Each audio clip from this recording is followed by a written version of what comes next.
increases, expense increases. You have what it looks like at the end of 10 years. You have some other inputs here on like your selling costs, your depreciation schedule, things like that, your holding period. But at the end of the day, you sort of see what the mix of the property is. So like my future wealth position on this property that I just made up is $270,000. And this is how it looks. It's going to be mostly cash flow, some appreciation, and some equity buildup that you're growing. Yeah. So feel free to take this and really dissect this. And this is how I look at a property, is really a numbers game. What is my cash on cash? What is my yearly cash flow before tax right here? Yep. Like that number, right? I'm a cash flow guy, so I want all, I want to essentially live off of these properties. So I need that cash flow. I can't wait for that appreciation buildup, which means like here in Burlington, a property, they're so expensive, you're really waiting on appreciation and equity buildup and not so much cash flow. So I really look at, I want to see this yellow cash flow piece of the pie be really, really large. Yeah. But it's cool to see, you jump into a property and your future wealth position is $200,000. So that's after you sell it and that's all your cash flow. That's a lot. That's great. You only put 25% down of $250,000 in 10 years. You're bringing down $270,000. That's pretty cool. Yeah. So feel free to share, steal this. That's awesome. Does that program right there, I'm just curious, kind of, so you're saying you purchased it for $250,000, made up, right? And then you have your gross scheduled income. It looks like you have like $3,250 in there. So what that is that's definitely north of the 1% rule. So on this made up property, essentially, you could be buying a property for $325,000 at a steep discount, which is very possible, right? So that's typically how you would find this deal is, so say it's $325,000. Say it's a triplex. Each unit's going to be rented for $1,050, $1,075 a unit. Yeah. So let's do that. Let's do something like that. $325,000. Yep. You're putting 25% down. Boom. And you're getting $3,250, and call it 8.34. So one month of rent, right, for vacancy. Awesome job. Property taxes, they're going to vary really wherever you are in the country. Right. Let's zero out PMI here. 20%. But maybe management you have was 8% management. Yeah. So you kind of really see what your cash on cash is. Maybe you're only making 9%. Yeah. But maybe you want to manage yourself. Boom. You're going to save some. Maybe maybe 10 grand. Hey, 10 grand works for you, and 10 grand a year is enough for you to take this risk. Yeah. And that's exactly why I love doing these things, because there are a lot of different ways that you can kind of position this. So, for example, this property, as it sits currently today, we're talking about renting for that 1% rule, right? $3,250. Well, over the next few years, depending on the market conditions, you're able to bump this up. So that's why I really love rentals. Like, this has like an annual appreciation on it, and does it have annual increase? Okay, 2%. So exactly. So if for every year you own this property, you can typically raise the rent $25, $50. Like, we're talking about raising it $25 in this deal. Well, raising the rent by $50 is not uncommon, especially as the market increases. So that's where you're getting a lot of that that extra cash flow every month as you go on. So the longer you hold these properties, so you're taking a snapshot today and you're buying it in the conditions today, but in the future, when the market increases, you're going to be making more cash flow. So that's why we love this. Yeah, awesome job, man. That's a great program. Yeah, it's just an Excel file, so feel free to steal it and run with it. Totally will. Great. So any other properties or markets or anything like that you guys want to look at, or as a whole? Like, where are you guys at? Like, what are your thoughts? I don't have any specific properties to look at, but essentially I am picking your brain. Let's say rewind the clock for you, and let's say you have $50,000 to play with, and that's all you have. Yeah. Perhaps in the Vermont market, which I am. Sure. What do you do? What's knowing everything you know now? Yeah. Let's say you have a limited amount of cash to go play with. Yeah. So let's just say it, right? So we have $50,000, 50K.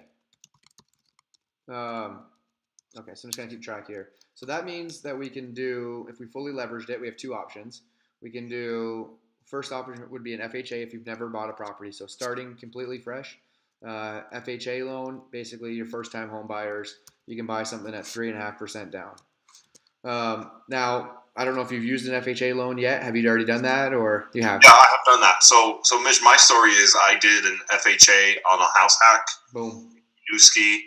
That property did really well. I renovated one side, lived in it, I lived there for 5 years. It was the best house hack. Yeah. And property values have increased.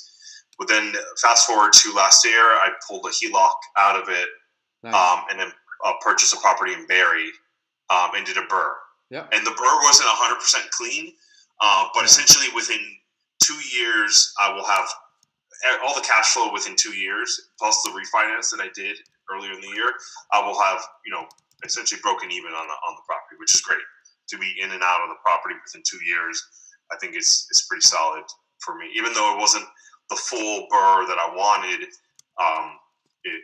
that essentially that's where I am. So then we moved out of the our duplex in Winooski. The wife just wanted more room. We just had to do it for the family, and we purchased a house in Colchester for ourselves. So essentially, my cash reserves went down because I had to buy a house for the family. That's okay. Yeah, I get that. But hey, at least this house is being paid mostly by the income of the other ones. Exactly. So I'm ahead of a lot of people there, where I'm essentially breaking even on all my whole portfolio. Yeah. But then I'm sort of, even though I saw how behind the curtain how to build a little portfolio, what is the next step? Do I try to find some killer deal? I try to wholesale myself a deal in Chittenden County and try to squeeze every dollar out of that, or do I go to Central Vermont, deal with that kind of rougher market, that C class market, CDs, and try and get a ton of cash flow, but with higher risk in that area? I'm sort of like, or do I try to partner up on some bigger unit? I'm not sure what to do yet. Yeah. If at this point. Yeah, and what I love is that you've identified a lot of the different options. Most people, they don't really know about any of these options, and you've done an outstanding job with the BRRRR, right? The buy, at a discount. So buy it at a discount, renovate it, kind of force the appreciation up on this property, rent it, and then go back to the bank and be like, hey, look, this property is bringing in X amount of dollars, making this property worth such and such. Now, what I've found over the years is that with commercial, it's much easier to prove the value, right? So if you're talking about a single family or a duplex or a triplex or a quadplex, we're talking residential. Now, that property value is only worth what the market actually says, right? So it's a fourplex. So what are the fourplexes selling for in the neighborhood? Now, with commercial, when you tip on the other side of that, the fiveplexes and above, banks will lend off what it's earning, right? So if a fiveplex is bringing in, $5,000 a month, they're going to look at the cap rate for the market and they're going to say, this property is worth, $500,000 just because that's the number. So if it was me, going back all the way in time, I would definitely, I would start hosting some meetups, right? Some real estate meetups. I would be very active. I would be doing exactly what you're doing now, right? Because you can build these relationships, and I would partner, right? Because when you partner, you can take on a bigger chunk. And I love this because over the last years, I've been able to buy about $1 million worth of real estate a year because I brought in one partner, and that partner has just basically done that. So I really do believe in partnering. So you would jump into commercial residential. I would look very heavily at commercial residential 5 units and up because, again, it's not. I would keep, just like I am currently where I'm at right now, is I would keep two options open. I would look at hot markets that, for example, all right. So it's just two options. One, I would look at commercial, right? Because it's based on the value. The second option is, I kind of talked about it the other day, is that bullseye, right? Bullseye market investing. So, but this basically is if you drop a bullseye on the center of a city, and you say like dead center, Winooski or Burlington, or like these very like this is the market, right? They act downtown, they live downtown, and you mentioned it earlier. The property value of these places goes up and up and up traditionally until the market tips and it goes the other way. So these markets are your high appreciating markets. So you're typically going to buy them at a loss, but what you're going to make up in that short term is you're going to, so I would buy for cash flow. But so these markets typically are the ones that are going to appreciate really fast. So I'll go back to what my strategy would be after we kind of go through this. But downtown center of the city, your Vegases, your Orlandos, your LAs, your New York cities, you're going to pay more for the property, but that property is going to appreciate faster. So which means you're probably not going to be cash flowing. You're probably going to be bleeding a little bit of money to get these. Yeah. Now you go outside of that market, right? So just on the edge, now you have a little bit of the people that are commuting downtown to enjoy the downtown adventures or to pick up on the basketball game or whatever. Now that's where you're going to get cash flow and appreciation, right? So you're going to get a mix. So it's not going to appreciate as much as downtown, but it will appreciate. And you'll also get cash flow, which will cover your cost. And if something comes up, you can typically get out. Again, I wouldn't look at a single family unless I could buy it at a discount, because it has to make sense. And you make a lot more money on the buy. But on commercial, you're going to force that unit up by raising the rents to market value.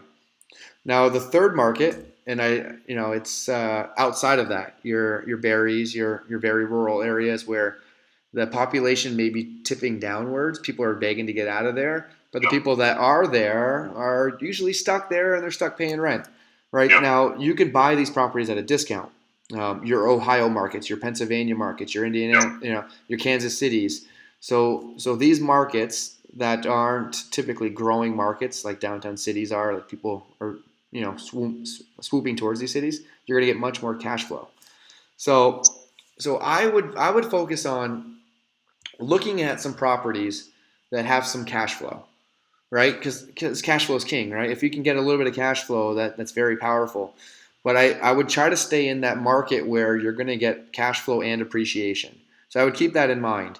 Okay, so try to find that middle, and perhaps go commercial, residential. Yeah, because again, like when you get outside that, what you're really missing out on opportunity. Like cash flow is great, but when the market is swinging up, you're missing out on that 4% gains every year. Yeah. So I bought properties in these markets, and I've started to thin out my my portfolio of these properties. And I realized that, like, hey, even though I bought these at a great deal and they were cash flowing, like looking back, like 10 years, man, if I bought that same house and I took a little less cash flow, I would have doubled the property value. And that kills me. That kills me to know that the thing is, you also don't know what the market's going to do. And the past 10 years have been awesome. Yeah. But yeah. What if it turns, you're stuck with this house that doesn't cash flow that well, and then so that's on a downward market. So so that's why I don't like the downtown center Orlando, the downtown Vegases, the downtown New York cities, the Miamis, these markets. That's not my market, because if it turns, I'm left holding the hot potato. But these other markets, again, we're talking rentals. I've yet to find a landlord that goes, my tenants are great. I'm going to lower the rent on them because, so it doesn't really happen. So you're kind of stable, right? So if the market does tip, you're still in good position because you're still getting that rental. You're still making a little bit of cash flow. Maybe it's $50 or $100 per unit. It's not your $250 or $400 per unit, but you're getting cash flow and you're also kind of hedging your bets. So I would say this is like buying, this would be like buying your dividend stocks. Yeah, that's the thing, and it's really tempting because in these berry markets, I'm making over $500 a unit. Yeah, and exactly. It's like, apparently, it's great. It feels great. It's like, wow, I'm making a ton of money. Yep.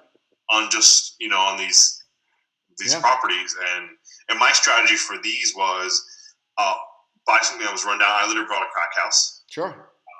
I renovated it. It looks awesome, and I'm getting really upmarket rents. Yep. Even in this kind of run downtown, there is a small market, I guess, for people who need to live in the area, work in the area, and don't want a crack house. Yep.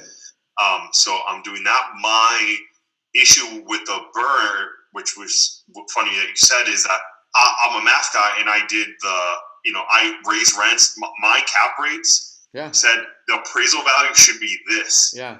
And the appraiser said, no way. Can't, because I didn't look at it like a math equation, but I did. Yeah. And if it was commercial, you'd be all set, right? If you had 5 units, all set. So, and that's, yeah, so that's very, and that's the tough part about the residential. Yes, you'll get that amazing cash flow, right? But, say the market does keep booming, which I don't think it will, but, that you're going to be in. So that's why I like the cash flow, right? Get a little bit of cash flow, because once you have that, then you can kind of look at these other units. I mean, so you may not be appreciating, but you can take that cash flow and you can buy into these other markets where, maybe it is an appreciation play, and maybe it is costing you a couple $100, or maybe so it takes away from, say you're making $1,000 over here, and this property over here loses $500 a month, but even though it's losing $500 a month, let's just talk 1 year, right? $6,000. 2 years, $12,000. 3 years, $18,000. In 3 years, that property ideally will go from, it'll appreciate at 4% a year or so.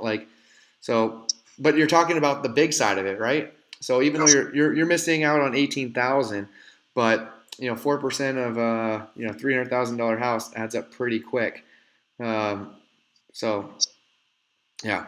So I mean, again, you're betting on the market, which isn't ideal. Or so you're talking about making $36,000 on that one. So you lose, or was it $12,000 a year, 4% appreciation?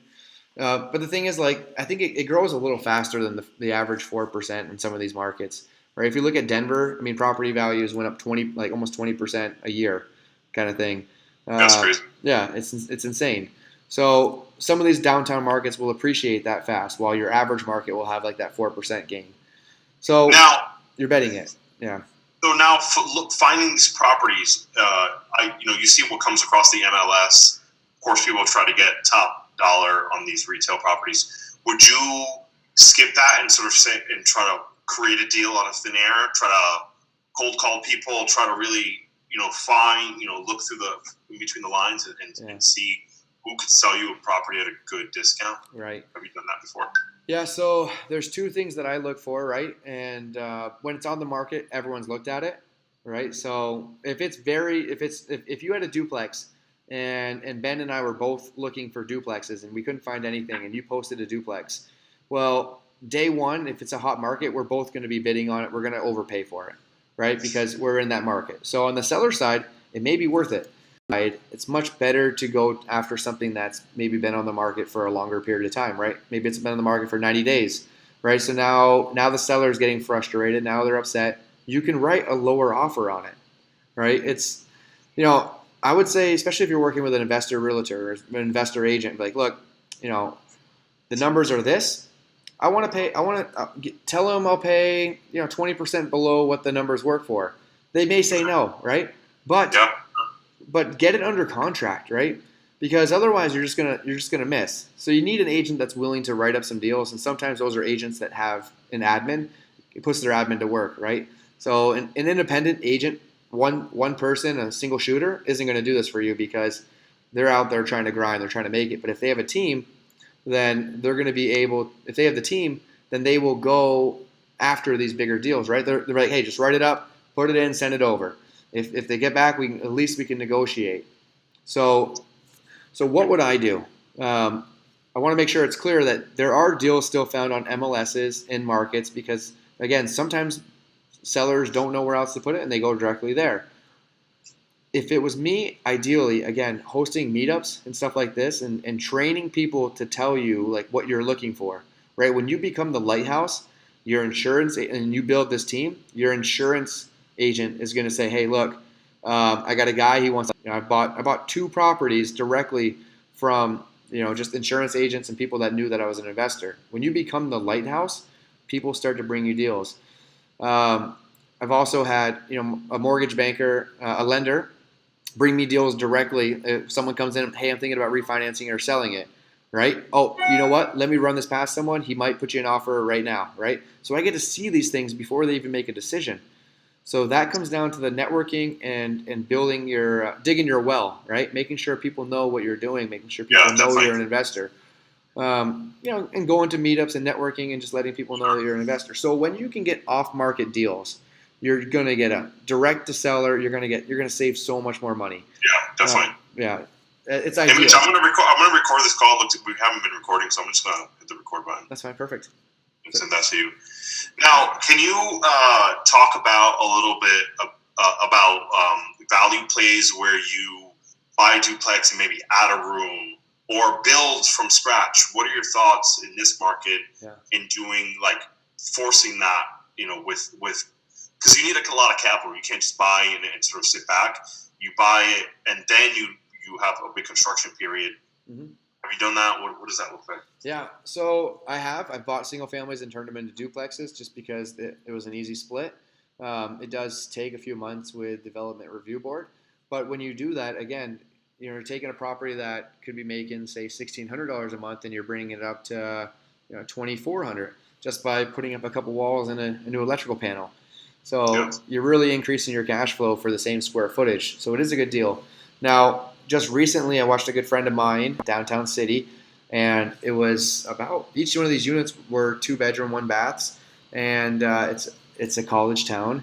And all he had to do was go in and get permitting to add that third bedroom. So when you add that third bedroom, their square footage is square footage, but bedrooms get you a little bit of a bump. So even though it's the same square footage, but you are trying to it's a great way to force appreciate a rental property, especially if you're talking. You can add by adding a wall. Let's just construction cost $1,000, maybe a little more, like to add on stuff like that, because you do see a lot of the stuff, like especially out in areas that have septics and those kind of things. You can't just add bedrooms because the permits, the water and stuff like that isn't permitted for it. But if you go through the permitting process and you have enough square footage and you can add a bedroom, I would take that deal because you're going to raise the rent, $100 a month. So for $1,000, you're going to have your money back in the first 10 months. I would take that deal. What about new construction? Building a duplex, building a quadplex? Yeah, so on building a duplex and quadplex, for me, I can't make the numbers make sense. I haven't figured it out. Like, I would like to build brand new. I like new. I just, if you take a property that's a few years older, you can sometimes get them at a discount, right? Because the landlord's tired. There's a few things that you may be that you see as opportunities, whether it's old windows or whatever it is. You can kind of renovate this and put some lipstick on it and bring the value up. Now, would I buy a brand new quadplex? Yeah, I'd love to, especially fourplexes. I just don't think I can make the build make sense when you're talking about permitting. You're talking about just you have a lot of money in the dirt. Like before you even let a shovel hit it. So that's what I've seen. I building costs are so high that I haven't seen somewhere that it makes sense. At all. Awesome. These are amazing questions, man. I think this is so valuable for a lot of people that are getting started in this industry. But I think just keep it in mind. Sometimes when you see a deal, right? And they're saying the purchase price is such and such. Keep in mind that doesn't you can negotiate down and again, when I first started off in this business, I started with single families and duplexes, and now I'm really focusing on these 70 units and more. But I got purchase price $285, current rent's $3,000 a month. No management. The 1% rule. What's that? You said $385 and $3,000 a month. $285 purchase price and $3,000 in rent. Right, so we're hitting that 1% rule. Yeah. No management, no maintenance, because the person that's renting it is taking care of all 10 units. Perfect. So everything's wrapped into it, right? And then on top of that, in 6 months, I can raise. It's got a brand new roof, new windows, new siding. All the trees have been degrubbed. So if I decide to pave it, I can pave it. But in 6 months, we've already agreed that the rents are going up. It's going to be grossing $4,000 a month, right? So again, being that this is commercial, just by raising that rent, that $1,000, that's it's about $100,000 in value add just by doing Oh yeah, that. big time. So yeah, in 6 months, this property just made me $100,000 on commercial. That's amazing. And again, I didn't do any maintenance. I didn't do any sweat equity. I just signed a new lease agreement. So That's wild. yeah. So And take that, where Carolina. So if you can do that on 10 units, you can do it on 70 units, right? So instead of making 100,000, that's $700,000. so out of state? Because Yeah. there's definitely deals. There's just obviously you live in Vermont. I live in Vermont. This is a tiny place. There's just few people here. Even though the market may be hot or not, there's just less people and less buildings. How did you make the jump in investing and seeing a deal in North Carolina, being comfortable enough to be like, I'll take it, let's jump on it? Yeah. I share this story with a lot of people. When I first got started investing in real estate, I didn't have the option to really buy in my backyard because I was in the Army, right? Okay. So I was always moving around. So I am very blessed to be able to, like, that was forced upon me. It's like if I want to buy a rental property, I just have to pick a market and just buy one. And yeah, I mean, I had to figure out the lending. I had to figure out the opportunities. I mean, the same systems that you're doing in your backyard, right? I highly encourage you to buy in your backyard. But by not being allowed to buy in my backyard, I had to build teams, right? Property managers, insurance people, these landscape companies, general handyman. Like, so even though my property managers had these, I still wanted to build these teams deep. So that way, if they sent me a price, like, oh, you got to paint a wall, it's $400. Well, let me call so and so. He'll do it for 200, right? So I built these teams out, and once I did that a couple times, I bought a few properties in a few different cities. Now it's like, okay, Texas, Florida, wherever, like, because I know the process, right? I go in, I put an offer in, I fly up to the property, I take a look at the property, because again, most people get stuck at the offer price, like, oh man, I can't even, I don't want to offer this price and get stuck with it. Well, once you do a few different contracts, you realize that you can kind of back out, right? So you can put the offer in. I've done that before. Yeah, and I had a flip last week. Everything looked good on paper, everything looked good, but I started going through it with the GCs. Today we made the decision to back out of it. Yep. Instead of risking it, I'll live for another day, right? Take another deal. Yeah. So I got comfortable because I had to. And it is a big comfort, but again, when you're investing with someone else that's in the market, that knows the market, having that partner, that boots on the ground, that helps a lot. And I really tap into my military. Like, so before I go to a lot of these towns, I know a lot of people in these cities, so I can be like, hey, can you drive by? Can you take pictures? Can you go see it? So that helps me a lot too. That's awesome.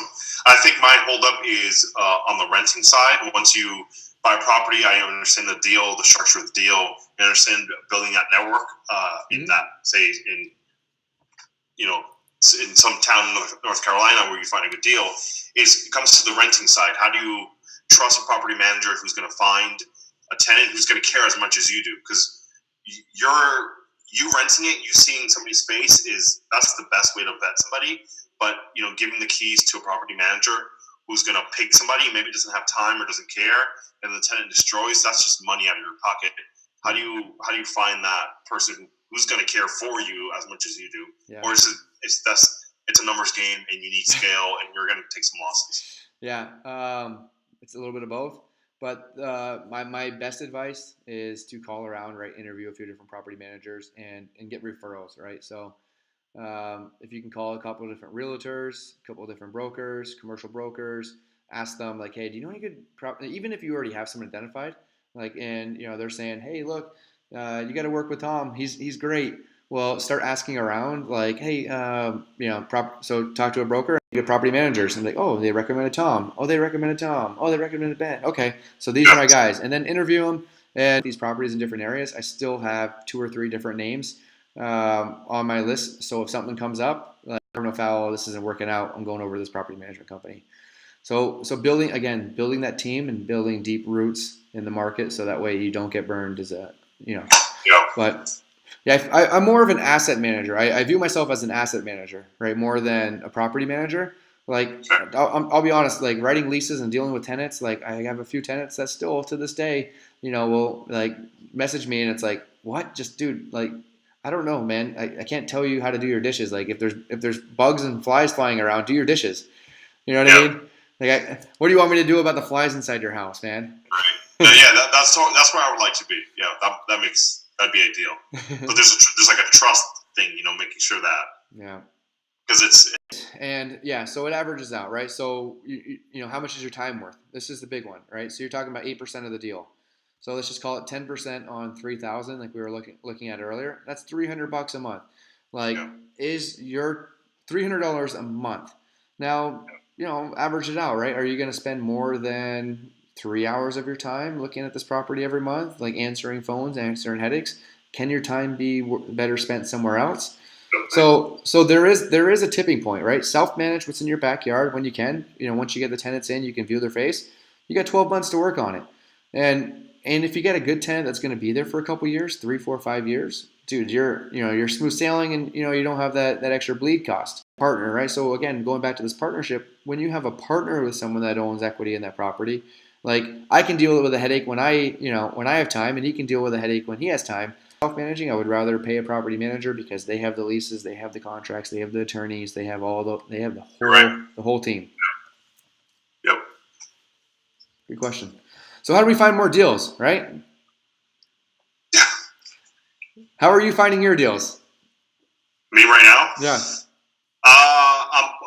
I'm barely looking because we just moved into this house and sort of the reserves went down. Yeah. But I have essentially alerts from my realtors, and when something hits the MLS, I get an email instantly. I run it through that spreadsheet that I shared in the chat, and just sort of I kind of you sort of develop a little bit of an eye, and if something's a good or deal or not. Mm-hmm. And that's how I've been looking for deals. Thing is, in this market, it's so hot. I would hate to buy something that's just breaking even every month, and that's the Burlington market for you. Yeah. So I'm always looking at these markets outside Chittenden County, that these properties that cash flow a bit more. Yeah.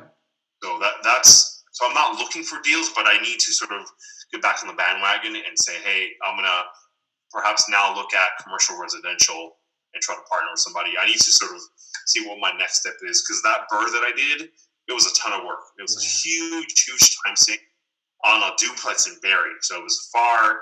It was a headache with the GCs. It was just a lot of work for that return. Yeah. Even though it's cash flowing great, I went to the mechanics of it. That's what I learned the most. Yeah. Now I need scale, and I need more capital, and then I need to scale. Right. So exactly what you're mentioning, and what I'm hearing again is, like, when you have a partner, like sometimes they bring capital, right? So a lot of people do exactly what you're doing, and I've done it too. And even this last, I would say in the last 10 days, when I had the 10plex and the flip and RAM up here, like there's just not enough. But I just don't have it, right? It's a 32-bit system. It's not but with a partner, if my partner is able to take some of those things off my desk, he can keep looking. So it keeps the wheel spinning, and I don't have the capital reserves, right? Sometimes he has the capital reserves, so it's like we're able to kind of push and pull and say, okay, well, I don't really have the capital to do this deal, and sometimes it's like, look, let's go 75-25 on this. You put up the capital, I'll manage it, and once we get to a point where we have enough cash flow, I'll get back in on this, right? So if you have a good relationship with someone, you can really make that happen. But again, most people, they'll get a flip under contract. They don't have the teams, so they're doing all the work, which is in the beginning to get the cash flow, right? Looking back, it may not have been the best. It's going to be cash flowing. You have that asset, and you can do things with it. So yeah, it's tough in the moment, but worth it in the end. And so the partnership will keep it going, and then, like you said, very strong. Setting up those relationships with agents and brokers. I just did the same thing 2 nights ago, or you guys probably saw it on the Real Estate Property Warriors group. Where I went through and I contacted all those commercial brokers. I contacted about 200 different commercial brokers, and geez, within a couple of days, one replied, one picked up the phone and called me about a deal, and the other one, sent me a 56 unit deal. And it's so now that I've done that work, right? I contacted the agents, they're sending me the deals. That's autopilot. I can reach out, Yeah. so I can just follow up with them. I can jump on a power dialer. I can call them, and they will, if they don't pick up the phone, I'll leave them a voicemail. Like, it automatically leaves it. So we're talking about 1 hour's worth of work every month to stay front of mind with these agents so that they do deals and keep sending me the deal. I'm busy and everything like that, they can still keep sending me that deal flow, because that's, having a system in place for deal flow is huge, whether it's working with a partner that can pick up the slack or agents and other investment team, right? The insurance people, the lenders, and those kind of things. Yeah, that makes sense. Hey, I have to jump off, but Yeah, I me think too. perhaps next week, let's dive into sort of the nitty gritty of financing, how to fund deals Yeah. from like FHA, maybe people who are new, to like huge 100 unit deals that you're looking at, and how do you structure the partnerships? I would love to. Yeah, definitely. About that. Sounds good. Ben, did you have any questions or anything before we jump off? You know what? I do have a couple of quick questions, but if we could maybe delve at another date, week after, if we could delve into talking to these commercial brokers and what you're asking and what your, if you will, what your script is. Yeah. That you're talking to them about. It's one thing to be able to say, hey, look, I'm looking for this property. I'm looking for a piece of property. Mm-hmm. And then when they come back and say, hey, I got an 8 unit right now that's ready to go for $350,000. Yeah. In my mind, I'm thinking, yeah, you could say let's write up the deal where we do. But let's delve into that in a couple of weeks, because I would love to get an idea of, because I really want to pick apart that 50,000 thing, because I'm in a position myself where I've already used my FHA loan, and unfortunately, because of 2008, I lost the house. I'm actually trying to recover from all that now, and I'm just trying to get an idea of, obviously, the partnerships. I'm actually looking at a real estate meetup right now that's going on tomorrow night. So I'm actually going to go run over there, hang out with those guys, network with them, see if there's something I can get some information. But I'd like to get an idea of that 50K. What do you? If FHA is not available, what's next? Yeah. So I'd love to talk about that some more if we could. Yep. And I know Tom's got to get off, so I don't want to take up too much of time. everybody's time for the evening. But if we could definitely delve into that a little bit more, I would find that fantastic. Absolutely, guys. Sounds good. One quick tip, just to answer your question. Contact the commercial broker. If you want to talk to commercial brokers, contact a broker in a city or market that you're not working in currently, right? So jump on ccim.com and just pick up the phone and just call a broker, and he's gonna ask you questions and stuff like that. Really, I'll be honest, my first time, I'm just but see how long you can pan on, right? And start writing your questions down. They're gonna, you're gonna hear a lot of terms. So you contact brokers in a market that you're not interested in, and that way they don't, you can kind of just feel them out.